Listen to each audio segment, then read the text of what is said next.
இனிப்பு பிடி கொழுக்கட்டை செய்யறதுக்குங்க நான் வந்து இங்கே 2.5 கப்பு அளவுக்கு தண்ணி எடுத்திருக்கிறேன். இதுக்கு 2 கப்பு அளவுக்கு வெல்லம் எடுத்திருக்கிறேன். இந்த 2 கப்பு வெல்லம் வந்து நல்லா கரையட்டுங்க. அது வரைக்கும் அடுப்பை லோ ஃப்ளேமில் வச்சு நல்லா கலந்து விடுங்க. அரிசி மாவு ப்ரிப்ரேஷன் பார்த்திங்கன்னா நான் வந்து பச்சரிசியை நல்லா 2 மணி நேரம் ஊற வச்சு கழுவி காய போட்டு அதை வந்து நல்லா பொன்னிறமாக வறுத்து எடுத்துக்குங்க. நல்லா பொரி அரிசி மாதிரி பொரிஞ்சு வரணுங்க. ரொம்ப ப்ரௌன் கலர்லாம் வறுக்கக்கூடாது.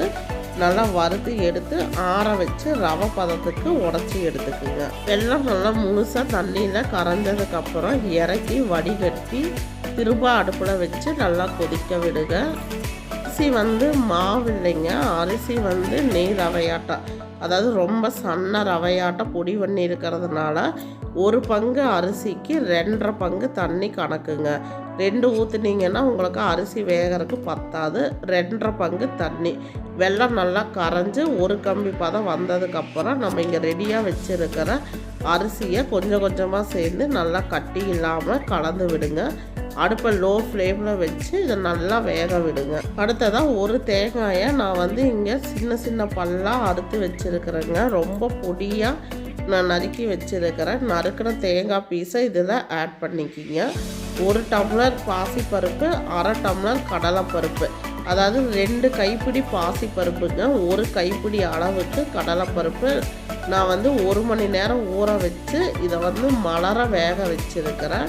அந்த வேக வச்ச கடலைப்பருப்பு பாசிப்பருப்பை ஆட் பண்ணிக்கிங்க. குழையக்கூடாதுங்க, நல்லா மலர வேக வச்சு எடுத்துக்குங்க. இப்போ ஏலக்காய் தூள் 2 ஸ்பூன் அளவுக்கு ஆட் பண்ணி இதை நல்லா கலந்து விடுங்க.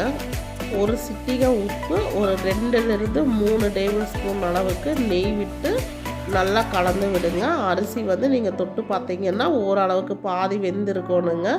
இந்த அளவுக்கு இது நல்லா வந்து கலந்து நம்ம வெள்ளைப்பாகில் கலந்து வந்ததுக்கப்புறம் அடுப்பில் இருந்து இறக்கி ஆற விடுங்க.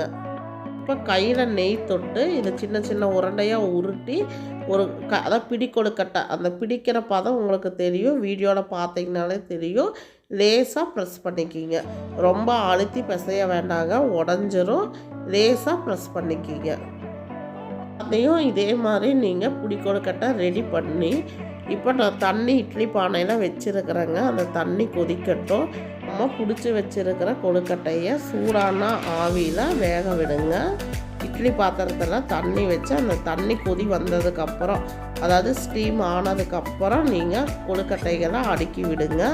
ஒன்றுக்கு ஒன்று முட்டாமல் நல்லா பார்த்து அடுக்கி விடுங்க. வீடியோவில் பார்த்தீங்கனாலே தெரியும். அதாங்க இப்படியே நம்ம ரெடி பண்ணி வச்சுருக்கிற எல்லா கொழுக்கட்டையும் நல்லா வேக வச்சு எடுத்துக்குங்க. என்ன அதாவது 20 நிமிஷம் ஆகுங்க. கட்டாயம் நீங்கள் அந்த டைம் கொடுத்தீங்கன்னா தான் இது நல்லா வெந்து வரும். கொழுக்கட்டையும் நல்லா சாஃப்டாக இருக்கும். அதே சமயம் களியாட்டம் இல்லாமல் பொறுவொருனும் இருக்குங்க. வறுத்து அரைச்ச அரிசி மாவில் செய்கிறதுனால இந்த கொழுக்கட்டை வந்து ரொம்ப மணமாகவும் ரொம்ப நல்லாவும் இருக்குங்க. ஒரு முறை இந்த மாதிரி ட்ரை பண்ணி பாருங்கள். கண்டிப்பாக உங்களுக்கு இதனோட டேஸ்ட் ரொம்ப பிடிக்கும். நம்ம அரிசி மாவில் செய்கிற கொழுக்கட்டையை 8லிருந்து 12 நிமிஷம் வரைக்கும் வேக விடுவேங்க. இதுக்கு வந்து ஒரு 18லிருந்து 22 நிமிஷம் வரைக்கும் டைம் ஆகுங்க. ஏன்னா அரிசி வந்து சன்ன ரவையாக இருக்கிறதுனால உங்களுக்கு இது நல்லா வெந்து வரணும். அதனால் 20 நிமிஷம் வரைக்கும் இதை நல்லா வேக விடுங்க. ஒரு அடசல் நல்லா அடுக்கிட்டு இதை நல்லா மூடி வச்சுருங்க. அடுப்பை வந்து மீடியம் ஃப்ளேமில் வச்சு 20 நிமிஷம் இதை நல்லா வேக விடுங்க. இந்த ரெசிபியை நீங்களும் உங்கள் வீட்டில் ட்ரை பண்ணி பார்த்துட்டு எப்படி இருந்ததுன்னு உங்களோட ஃபீட்பேக் சொல்லுங்கள். தேங்க்ஸ் ஃபார் வாட்சிங்.